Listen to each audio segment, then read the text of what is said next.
understanding what you have read after you have read something is vitally important. Many poor readers seldom know what to do when they lose the meaning of text, and everyone loses meaning from time to time. The thing that separates a good reader from a poor reader is that good readers have a whole toolkit of strategies that they can use when they lose the meaning of text. Poor readers, on the other hand, just keep reading. Their strategy is to start at page 1 and not quit until they get to the end, but if they don't understand, they're in a world of trouble. So here's one thing that good readers do: they make connections with the text, and they do this in several ways. They make connections by thinking about their life. Now, maybe they've had an experience that's directly related to what they're reading about that helps them understand. Maybe they know somebody, an aunt, an uncle, a grandfather, a grandmother who's had a similar experience. Or maybe they have a friend that's lived through something like that before. They make these connections, and then it's easier to understand what is going on in the book or text that they are reading. They also bring in their knowledge of the world. And when I say knowledge of the world, that can be stories that they've learned in other classes. A lot of times it can be the TV shows or the movies that you're interested in, things that you've learned from a brother or a sister or a mother or a father. They bring in these examples of real life events and connect them up with the text, and then that helps them to understand. And lastly, an important way to make a connection is to think about other books and materials that you've read that are related to the topic that you're on. So, when you lose your meaning, try to make a connection to that text. Another thing that good readers do when they lose the meaning is they try to come up with a set of questions that will lead them to what lies next. So just stopping and thinking about what you've read and try to come up with a mental summary of what this story is about or what this text is about. That's one strategy for what comes beyond. And you should try that when you lose the meaning. Just stop and think, and then catalog what you've read. Say one, two, three. These are the three most important things that I've read in this text. Another thing that good readers will do is they'll make predictions. They make a lot of predictions. So they are always trying to guess what the next setting in the story will be, what this character is going to do next, how the bad guy in the story is going to react. So they're always making these guesses, which we call predictions, as to what will happen next. And then think about asking questions and trying to answer them. That's a good strategy used when you're reading your science book or your health book or your history book. You can also use that in the fiction that you read in your classes too. So come up with these questions and try to answer the questions. And then you read on to see if how accurate your question and answer was. So another thing that you can do when you lose the meaning of the text is to start to ask that text a lot of questions.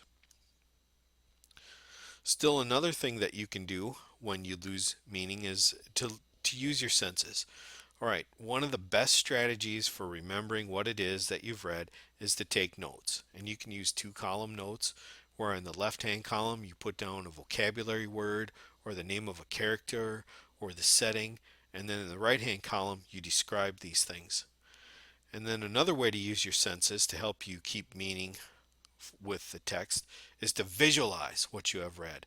And when you visualize what you've read, what you try to do is make a movie in your head. And if you can make a movie in your head of the action in that book that you're reading, you understand the book. So use these two strategies: taking notes and visualizing what you have read. These will help you make meaning of those texts. Like I said before, poor readers, they just keep on going even if they don't understand. But one of the things that is very useful when you don't understand text is to use the power of re. You can reread the story and you can retell the story. Poor readers don't realize that this is a perfectly legitimate response to not understanding that text, to go back and read it again. In fact, a lot of good readers will reread things more than once. They'll read it 2 times or 3 times. And then if you can retell that story to someone else, you are doing excellent as well. Another thing that good readers do to keep meaning when they go through text is they take advantage of text structure. By text structure, you know, when you start a new paragraph, when that line indents again, it's talking about a new topic, so they pay attention to that. They use the introduction at the beginning of their history book, and they use the summary at the end of the chapter of their history book to make meaning of the text. They also use print conventions, all right? So when you're reading, especially fiction, pay attention to those quotation marks. And when the quotation marks, you get a new set of quotation marks, that means a new speaker is speaking. So that's a good way of keeping track of your characters in the story is to use those quotation marks that the author puts in the text. So there are lots of text structures that you can use. In your nonfiction books, you got bold-faced words, you got highlighted, you got graphics. All use all these things to help you make meaning of the text. Finally, think about this. What's your hurry, Murray? You know, your job isn't to race through that text. Your job as a student is to understand that text. That's not the teacher's job, that's your job. So it's important that you adjust your reading rates. If it's difficult text, you need to slow down. If it's easy text, you can speed up and go through that very quickly. So adjusting your reading rate is something that you can do. So remember, poor readers, they plod through the text, and if they don't understand it, they don't know what to do next. Good readers realize that everybody's going to lose the meaning of text from time to time, and they use a whole bunch of techniques to help them regain the meaning of that text. Some of the things that we went over were like adjusting your reading rate. So when text is difficult, you go slower.